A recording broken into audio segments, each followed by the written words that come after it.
Hola, profe. Hola, ¿qué tal? Buenos días. Buenos días, profe. Buenos días.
Bien, jóvenes. Buenos días a todos. Espero se encuentren bien y con ánimos de poder continuar pues en esta jornada de trabajo.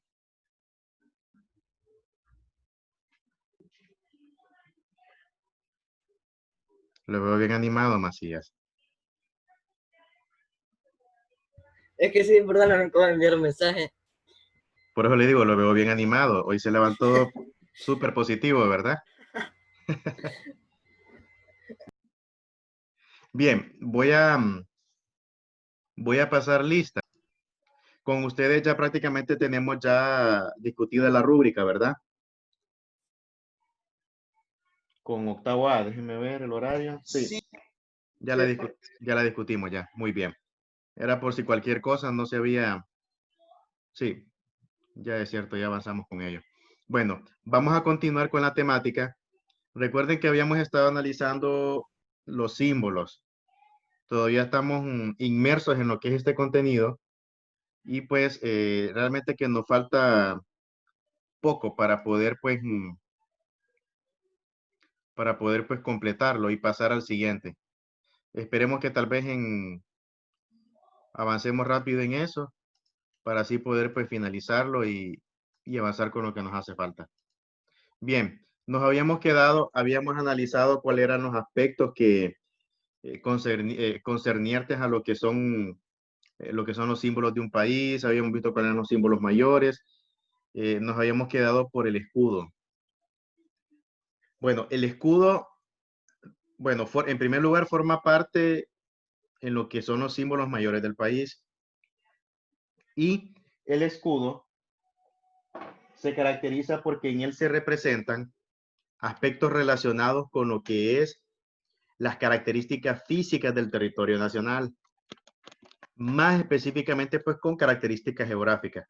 Tenemos algunos elementos ahí que son de índole metafórico, que son pues más que todo tienen una tendencia idealista, pero en la mayoría de los casos vemos... ¿Sí? Permiso. Esta es nuevo tema. Estamos con los símbolos, hijo. Todavía no hemos... permítame. Octavo A, educación cívica.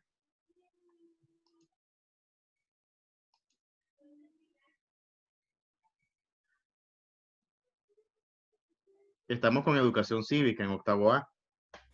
Sí, es cierto, es que no ¿Sí? me había confundido. Sociales es otro, recuerden, que no hay que, a veces a mí me pasa algunas veces, pero ahorita estamos con cívica y en cívica es otro contenido. Sociales, recuerden que es otra cuestioncita que vemos allá.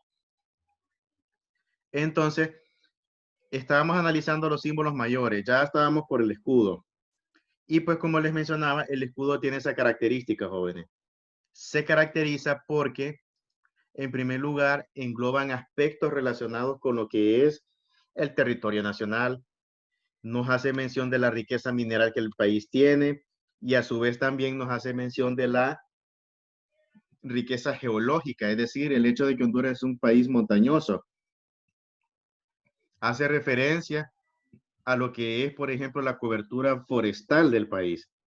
Es decir, la cantidad de bosques que Honduras tiene, hace referencia a lo que es nuestro pasado aborigen. Profe, Dígame. creo que Honduras es el país más montañoso de Centroamérica. Sí. Nosotros nos definimos por esa condición de Centroamérica. Ya les voy a mostrar un mapa. Se supone que somos el pulmón de Centroamérica. Sí, pero lamentablemente la manera en que hemos ido degradando los bosques, hemos ido reduciendo alarmantemente nuestra capa forestal. Un segundito.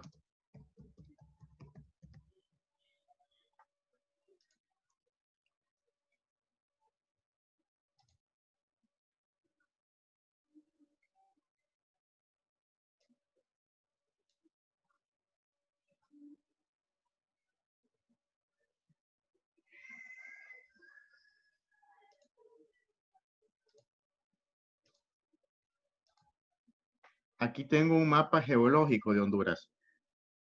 Y si ustedes ven en color fluorescente están representadas lo que son las elevaciones montañosas del país.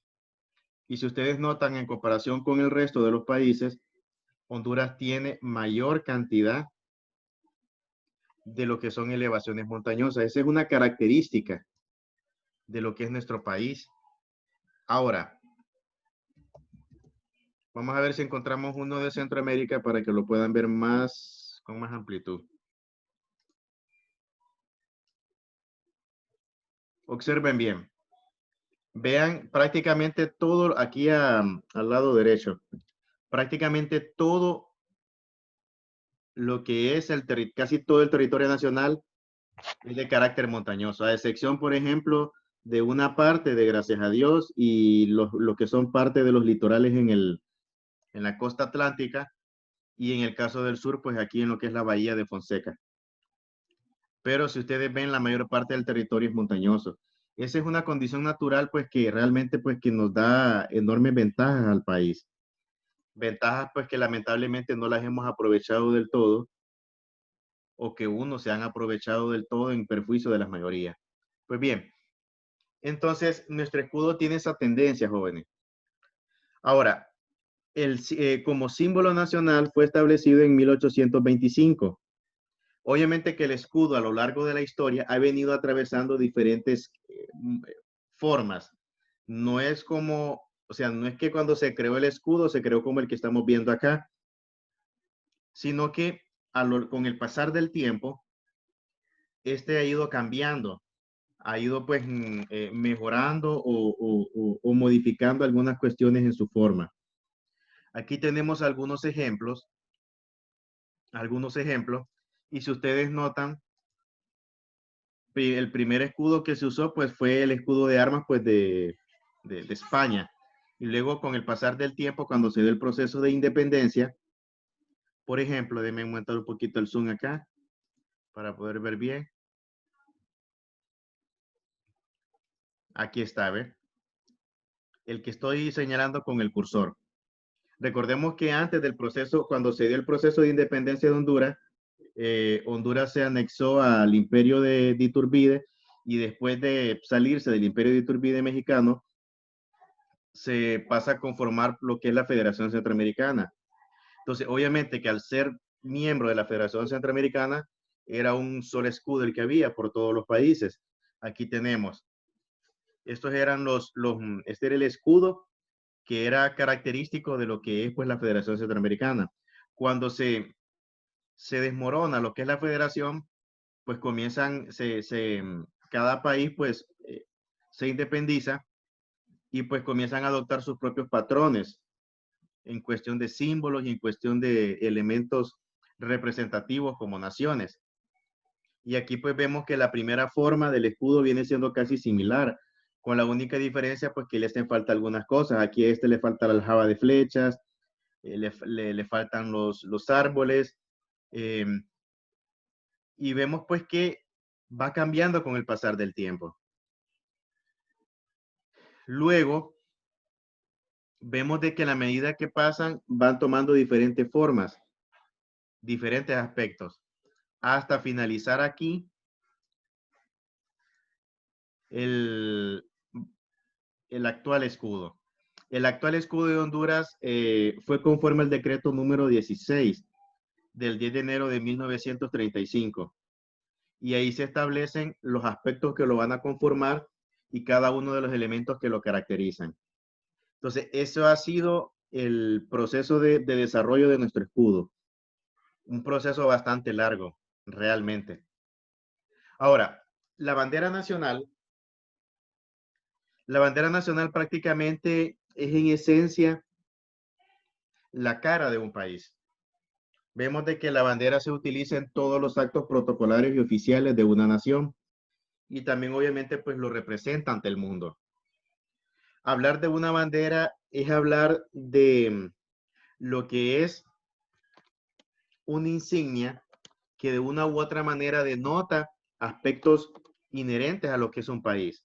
Es decir, integra características ya sea históricas o naturales que han representado a un país.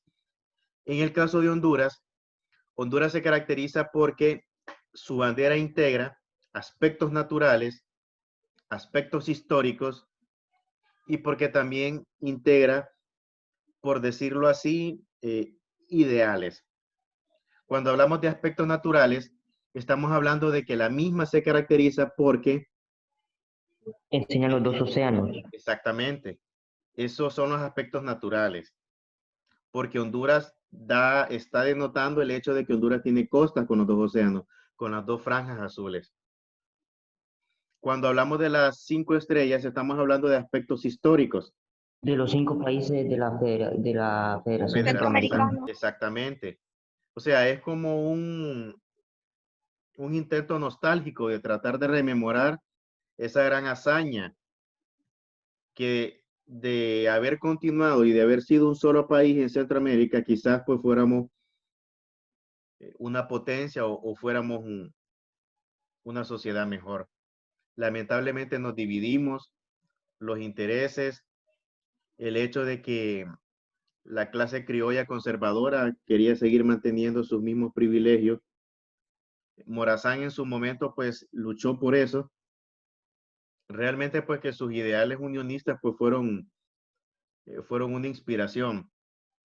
Lamentablemente él se topó pues con una condición y con una férrea oposición, porque obviamente pues que ustedes bien saben de que cuando se divide es cuando se controla mejor. Lamentablemente nos dividieron. Pues bien, esa es otra cuestión, esa es otra historia. ¿Quiénes los dividieron?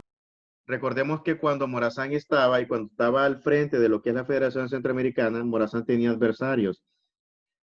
Siempre existió lo que es oposición por parte de la clase criolla conservadora. Cuando hablamos de la clase criolla conservadora, primero tenemos que remontarnos al periodo colonial. Durante el periodo colonial se caracterizó porque durante ese tiempo estuvieron habían lo que eran una serie de clases sociales que de una u otra manera tenían cierto tipo de papel durante la colonización. Teníamos a los peninsulares, teníamos a los criollos y teníamos pues prácticamente a los indígenas y a los esclavos.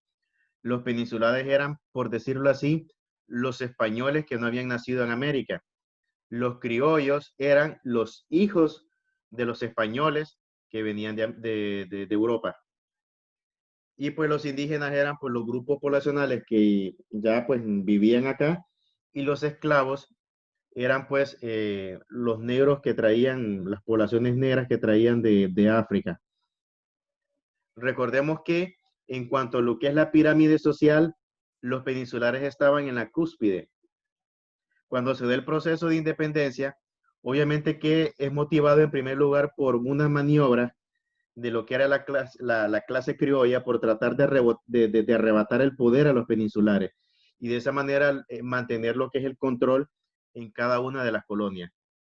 El proceso de independencia de una u otra manera pues fue un proceso de transición más que todo. Aquí no nos podemos hacer el hecho de que respondía pues a ideales puros. Eso no, ya eso es algo pues fantasioso. Y hablando desde el punto de vista real, la misma pues prácticamente se acomodó a lo que eran las maniobras de ese tiempo que tenían como objetivo generar un proceso de transición. ¿Y por qué? Porque realmente pues que la clase criolla de ese tiempo estaba viendo lo que estaba sucediendo en América del Sur, que en América del Sur los procesos de independencia fueron violentos y realmente pues que la manera en la que pierden el poder los peninsulares y los que son esta clase dominante fue pues, y ellos sabían de que si pasaba aquí en Centroamérica les iba a ir igual. Entonces optaron por apresurarse, acelerar el proceso para que de una u otra manera pues lograr evitar y como quien dice, tratar de dar a tol con el dedo a la gente para evitar pues que se existieran lo que fueran sublevaciones violentas. José Cecilio del Valle en su tiempo se opuso porque realmente pues que la idea de él pues era de seguir manteniendo lo que era el régimen colonial. Nosotros lo hemos conocido y lamentablemente lo mencionan como el redactor y todo eso, pero él cumplía un papel dentro del engranaje gubernamental colonial. Acordémonos que él era un criollo pues que de una u otra manera al principio denotaba un poco de inseguridad en relación a este proceso y él tenía sus dudas. Ramón Rosa, bueno, Ramón Rosa en uno de sus escritos menciona eso en relación a la biografía de Valle. Ramón Rosa fue un estadista que junto con Marco Aurelio Soto pues emprendieron la reforma liberal. Ahí la vamos a ver pues en historia más adelante. Pues bien, entonces cuando se da el proceso de independencia, estas clases pues continuaron concentrando lo que era el poder económico y de una u otra manera tenían pues la venia espiritual de la iglesia en ese tiempo. Recordemos que la iglesia jugó un papel importante en el proceso de conquista. Recordemos que la colusión entre lo que era la parte eclesiástica y lo que eran la organización del Estado estaba al punto de que prácticamente la iglesia estaba como que compenetrada con los aspectos relativos a lo que era la función pública. Cuando Morazán emprende una serie de medidas estando a la cabeza de la federación, hubieron algunas medidas que incomodaron a la clase criolla y obviamente también que incomodaron a la iglesia. Y una de ellas era la separación de poderes, la separación de la iglesia del Estado. Esto de una u otra manera vino a ser como un duro golpe en el sentido de que ya la iglesia no iba a gozar de esos privilegios que tenía antes. De ahí el hecho de la enemistad que había entre Francisco Morazán y lo que era José Trinidad Reyes, el padre Trino, no José Trinidad Cabañas, que conste. José Trinidad Cabañas más bien fue una de las personas con las que tuvo bastante afecto y confianza Francisco Morazán. El padre José Trinidad Reyes realmente pues que era una persona con mentalidad de una u otra manera pues retraída en lo que eran las viejas bases teóricas de la iglesia, en el hecho de que se debía de mantener la incólume, lo que es esa tradición de que la iglesia debería de estar inmiscuida en los asuntos del Estado. Recordemos que en ese tiempo la educación pues era manejado por ellos, de ahí el hecho de que él pues venga a iniciar el proceso con la Universidad Autónoma. Incluso cuando Morazán es fusilado en Costa Rica, el padre Trino mandó a repicar las campanas de la iglesia en Comayagua, en símbolo de victoria. No sé hasta qué punto un buen sacerdote que tenga principios cristianos venga a celebrar la muerte de una persona. Pues bien, esas son cuestiones, apuntes extras pues que están ahí. Entonces, la bandera, volviendo a lo que estábamos, creo que se le respondió bien a su pregunta, ¿va, hijo? Sí, profe, sí, sí, sí. Muy bien, me alegra. Entonces, la bandera tiene esas cualidades, engloba esos aspectos. Y pues, con lo de las 5 estrellas, pues ese es un intento pues por tratar de integrar lo que es ese anhelo de volver a unirnos como una sola nación. Centroamérica como nación pues tiene tanto que ofrecer al mundo y pues de una u otra manera como países, como conocemos actualmente, no representamos ningún peso en la escena internacional. Solo somos algo más ahí en la comunidad internacional. Cuando hablamos de peso, estamos hablando desde el punto de vista como una potencia. Pues bien, esas son algunas de las cualidades, jóvenes. Aquí nos dice que la bandera de Honduras fue creada el 16 de enero de 1866 durante el periodo de José María Medina.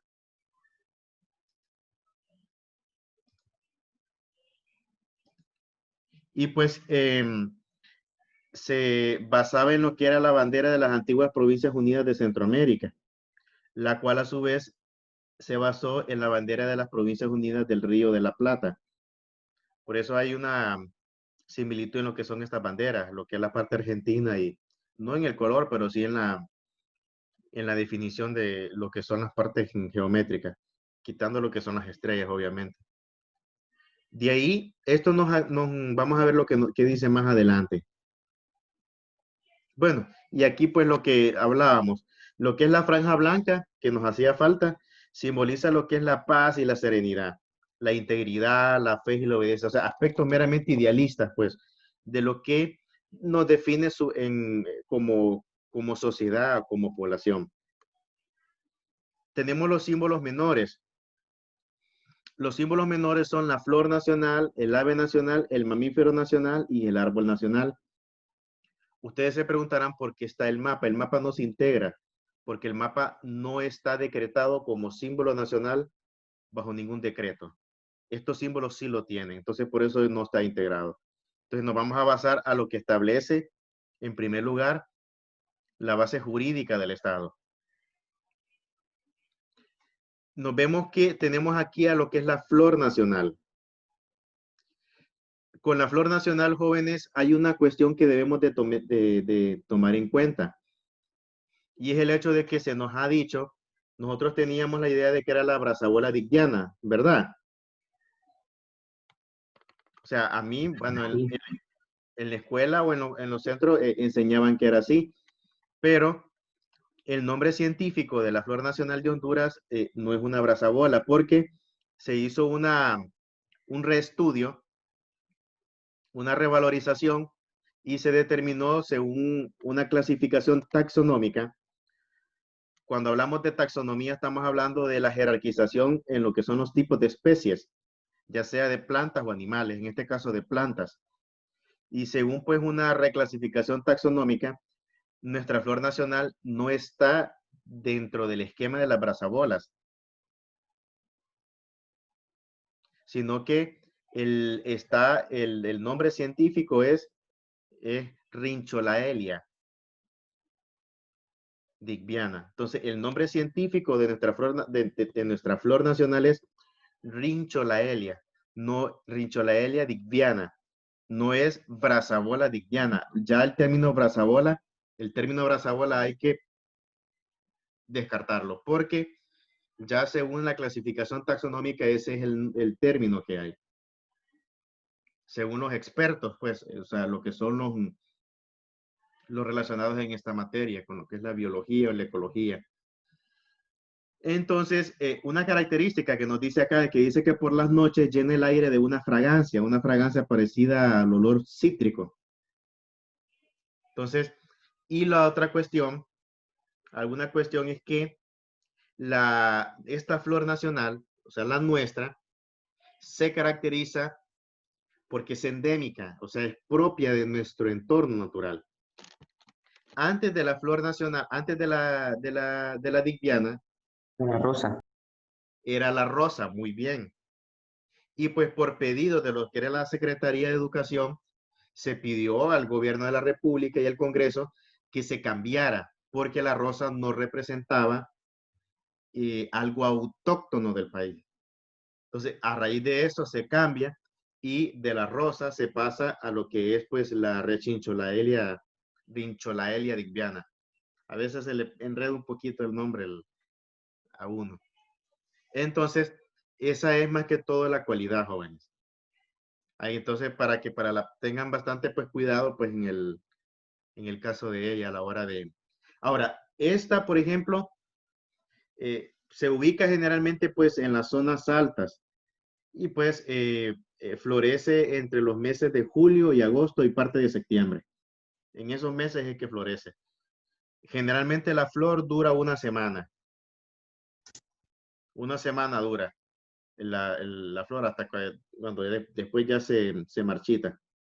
Entonces, lamentablemente, pues, ustedes bien saben, pues a veces como siempre, nuestro afán por destruir, la deforestación ha ido reduciendo y ha ido haciendo presión, porque recordemos que nosotros estamos atravesando como país, no solamente estamos atravesando una crisis económica,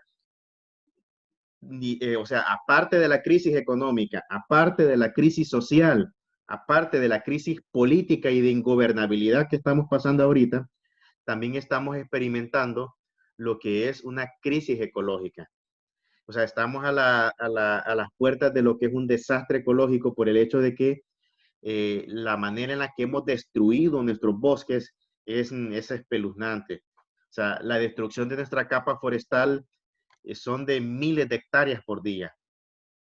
Yo recuerdo que cuando antes iba por ejemplo, a Comayagua y uno pasaba por la zona de Zambrano, todavía se miraban, o sea, esa gran cantidad de pinos, esos pinares.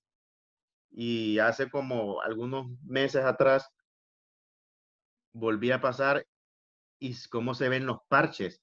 O sea, se ven como parches prácticamente de lo pelado que está, producto de que han cortado los árboles. Y a veces son tan bárbaros que ni dejan ni crecer a los pinos, los cortan delgaditos. Entonces, es un desastre que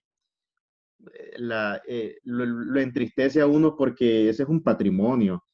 Y en la zona de Zambrano también en muchos otros lugares, también casi en todo el país.